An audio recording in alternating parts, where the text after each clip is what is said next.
नमस्कार। प्रादेशिक समाचार के साथ मैं पूनम करकेट्टा। पहले मुख्य समाचार। प्रधानमंत्री नरेंद्र मोदी ने आज नई दिल्ली में विश्व बौद्ध शिखर सम्मेलन के उद्घाटन समारोह में कहा, भारत ने विश्व को युद्ध नहीं बुद्ध दिया है। कांग्रेस के वरिष्ठ नेता राहुल गांधी की याचिका गुजरात सेशंस कोर्ट ने की खारिज। मानहानि मामले में 2 साल की सजा बरकरार। राज्यपाल सीपी राधाकृष्णन ने राज्य के 7 विश्वविद्यालयों में कुलपति की नियुक्ति के लिए सर्च कमेटी का किया गठन। और कल प्रशासनिक दिवस के मौके पर गुमला के उपायुक्त सुशांत गौरव को मिलेगा पीएम अवार्ड। और अब समाचार विस्तार से। प्रधानमंत्री नरेंद्र मोदी ने आज कहा कि गौतम बुद्ध की महान शिक्षाएं सदियों से असंख्य लोगों को प्रभावित कर रही हैं। नई दिल्ली में विश्व बौद्ध शिखर सम्मेलन के अपने संबोधन में श्री मोदी ने कहा कि बुद्ध किसी व्यक्ति के परे की एक समझ और किसी रूप के परे का एक विचार है। उन्होंने कहा कि भगवान बुद्ध की शिक्षाओं से प्रेरित होकर भारत वैश्विक कल्याण के लिए नई पहल कर रहा है। श्री मोदी ने कहा कि उनकी सरकार भगवान बुद्ध के मूल्यों का निरंतर प्रसार कर रही है। प्रधानमंत्री ने कहा कि अमृत काल में भारत ने कई विषयों पर नई पहल की है तथा इसके लिए भगवान बुद्ध की शिक्षाओं से प्रेरणा ली है। उन्होंने कहा कि भारत ने विश्व को युद्ध नहीं बल्कि बुद्ध की शिक्षाओं को दिया है। ग्लोबल बुद्धिस्ट समिट के इस पहले आयोजन में आप सभी दुनिया के कोने कोने से आए हैं। बुद्ध की इस धरती की परंपरा है अतिथि देवो भव, अर्थात अतिथि हमारे लिए देवता के समान होते हैं। लेकिन भगवान बुद्ध के विचारों को जीने वाले इतने व्यक्तित्व जब हमारे सामने हो तो साक्षात बुद्ध की उपस्थिति का एहसास होता है, क्योंकि बुद्ध व्यक्ति से आगे बढ़कर एक बोध है। बुद्ध स्वरूप से आगे बढ़कर एक सोच है। सूरत की सत्र अदालत ने मोदी उपनाम मानहानि मामले में कांग्रेस नेता राहुल गांधी की दोष सिद्धि पर रोक लगाने की याचिका आज खारिज कर दी। अतिरिक्त सत्र न्यायाधीश आरपी मोगरा की अदालत ने निचली अदालत के आदेश के खिलाफ राहत के लिए राहुल गांधी के आवेदन को खारिज कर दिया, जिस मामले में उन्हें 2 साल की जेल की सजा सुनाई गई थी। भाजपा विधायक पूर्णेश मोदी द्वारा दायर मानहानि के मामले में मेट्रोपॉलिटन मैजिस्ट्रेट अदालत द्वारा उन्हें 2 साल के जेल की सजा सुनाए जाने के एक दिन बाद श्री गांधी को सांसद के रूप में अयोग्य घोषित कर दिया गया था। कोडरमा के सतगावा में मनरेगा के तहत बने टीसीबी और डोभा निर्माण में गड़बड़ी को लेकर जांच तेज हो गई है। कोडरमा डीडीसी ऋतुराज की अगुवाई में 10 से अधिक टीमों ने सतगावा प्रखंड के अलग अलग इलाकों में योजनाओं का भौतिक सत्यापन किया। उप विकास आयुक्त ऋतुराज ने कहा कि जांच के दौरान रोजगार सेवकों की लापरवाही और गड़बड़ी सामने आई है, जिसे लेकर उनसे स्पष्टीकरण मांगा जा रहा है। अब सुनिए आकाशवाणी के लोकप्रिय कार्यक्रम प्रधानमंत्री के मन की बात पर आधारित विशेष श्रृंखला। आज की कड़ी का विषय है प्रधानमंत्री का कोरोना वैक्सीन पर विचार।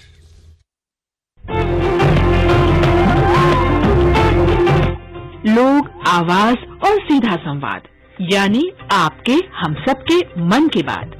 जी हाँ, ऐसे ही करोड़ों लोगों से जुड़ जाते हैं हमारे प्रधानमंत्री हर महीने मन की बात प्रोग्राम के साथ। आकाशवाणी पर यह सिलसिला इस महीने यानी अप्रैल में 100वीं कड़ी के साथ जारी रहेगा। इसी विशेष मौके पर मन की बात कार्यक्रम से प्रधानमंत्री के चुनिंदा संबोधनों को फिर प्रस्तुत किया जा रहा है। इस विशेष कार्यक्रम की 73वीं कड़ी में पेश है प्रधानमंत्री का कोरोना वैक्सीन पर विचार, जिसमें उन्होंने वैक्सीन कूटनीति और भारत की कामयाबी की बात की है। एक दौर था जब भारत दवाओं और वैक्सीन के लिए विशेषकर पश्चिमी मुल्कों पर निर्भर था, लेकिन अब हालात बदल गए हैं। कोरोना की महामारी से जब दुनिया घबराई हुई थी, भारतीय वैज्ञानिकों ने इसे चुनौती की तरह लिया। इसका असर हुआ, भारतीय वैज्ञानिकों ने रिकॉर्ड समय में कोरोना की वैक्सीन बना डाली। इसके बाद हमारे उत्पादकों ने कमान संभाली और वैक्सीन की इतनी खुराकें बनने लगी कि उसे देश में कोरोना टीकाकरण तो तेज हुआ ही, भारत विदेशों को भी वैक्सीन का निर्यात करने लगा। भारत की इस कामयाबी को 31 जनवरी 2021 को प्रसारित मन की बात कार्यक्रम में प्रधानमंत्री ने यूं याद किया है। जैसे कोरोना के खिलाफ भारत की लड़ाई एक उदाहरण बनी है, वैसे ही अब हमारा वैक्सीनेशन प्रोग्राम भी दुनिया में एक मिसाल बन रहा है। आज भारत दुनिया का सबसे बड़ा कोविड वैक्सीन प्रोग्राम चला रहा है। आप जानते हैं और भी ज्यादा गर्व की बात क्या है? हम सबसे बड़े वैक्सीन प्रोग्राम के साथ ही दुनिया में सबसे तेज गति से अपने नागरिकों का वैक्सीनेशन भी कर रहे हैं।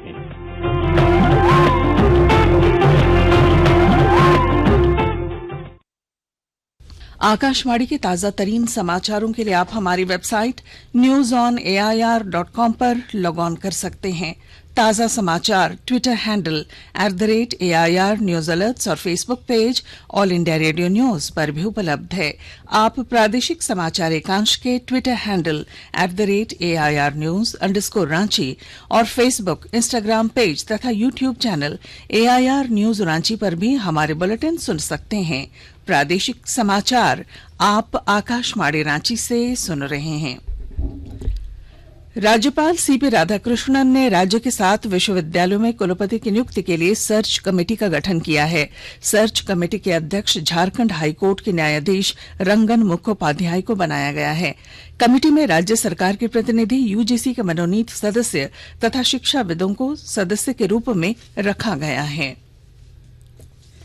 रक्षा मंत्री राजनाथ सिंह कोविड से संक्रमित पाए गए हैं। उन्हें आज नई दिल्ली में भारतीय वायुसेना कमांडरों के सम्मेलन में शामिल होना था, लेकिन अब संक्रमित होने के बाद उन्हें यह कार्यक्रम छोड़ना पड़ा। रक्षा मंत्री इस समय घर में ही पृथकवास में हैं और उनमें संक्रमण के हल्के लक्षण हैं। डॉक्टरों के एक दल ने उनकी जांच की और उन्हें आराम करने की सलाह दी है। पश्चिमी सिंहभूम जिले में वर्षों से लंबित नीलाम पत्र वादों को त्वरित गति से निपटाने के लिए सभी नीलाम पत्र पदाधिकारियों को आवश्यक निर्देश दिए गए हैं। ब्यौरे के साथ हमारे संवाददाता। पश्चिमी सिंहभूम जिले में वर्षों से लंबित नीलाम पत्र वादों को त्वरित गति से निपटाया जाएगा। इसके लिए सभी नीलाम पत्र पदाधिकारियों को काफी लंबे समय से लंबित मामलों को तत्काल निष्पादित करने तथा अगले माह तक वसूली योग्य लंबित नीलाम पत्र वादों में से 50% वादों के निष्पादन को सुनिश्चित करने का निर्देश दिया गया है। वैसे वाद जिनमें अधियाची विभाग के द्वारा पूरी जानकारी उपलब्ध नहीं करवाई जा रही है, उसे नियमतः निष्पादित कर दिया जाएगा। नोटिस किए गए वादियों जिनके द्वारा अब तक कोई भी जवाब प्राप्त नहीं हुआ है, उनके विरुद्ध वारंट निर्गत करने तथा निर्देशों का उल्लंघन करने वालों के विरुद्ध कुर्की जब्ती की कार्रवाई भी सुनिश्चित की जाएगी। दिलीप बैनर्जी, आकाशवाणी समाचार, चाईबासा। गुमला जिले में हुए उत्कृष्ट कार्यों के चलते पूरे देश में आकांक्षी जिलों में इस जिले ने अव्वल स्थान हासिल किया है। इसके लिए जिले को 21 अप्रैल को प्रधानमंत्री के हाथों इस कोटि में पीएम अवार्ड मिलने जा रहा है। उपायुक्त सुशांत गौरव के जिन प्रयासों ने जिले के श्रेष्ठ प्रशासनिक कार्यों की श्रेणी में लाते हुए झारखंड के लिए एक इतिहास रचा, उन कार्यों की सूची में लाइब्रेरी क्रांति भी शामिल है। गुमला एक नक्सल प्रभावित जिला है, जहां 65.73% साक्षरता दर है। इसमें महिलाओं की साक्षरता दर 55.90% है, जो पुरुषों के अनुपात में लगभग 25% कम है।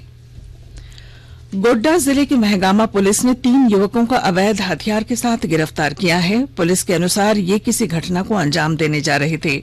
तीनों युवक बिहार के रहने वाले हैं। कोडरमा के तिलैया थाना क्षेत्र में 2 अलग अलग सड़क दुर्घटनाओं में एक व्यक्ति की मौत हो गई, जबकि 5 लोग घायल हुए हैं। पहली घटना तिलैया थाना क्षेत्र के गुमो चौक स्थित 4 लेन की है, जहां अनियंत्रित कार तेज रफ्तार में ब्रेकर पार करने के दौरान पलट गई और इसमें सवार 3 युवक गंभीर रूप से घायल हो गए। तीनों युवक रांची के रहने वाले बताए जाते हैं। और अब अंत में मुख्य समाचार। प्रधानमंत्री नरेंद्र मोदी ने आज नई दिल्ली में विश्व बौद्धिक शिखर सम्मेलन के उद्घाटन समारोह में कहा, भारत ने विश्व को युद्ध नहीं बुद्ध दिया है। कांग्रेस के वरिष्ठ नेता राहुल गांधी की याचिका गुजरात सेशंस कोर्ट ने की खारिज।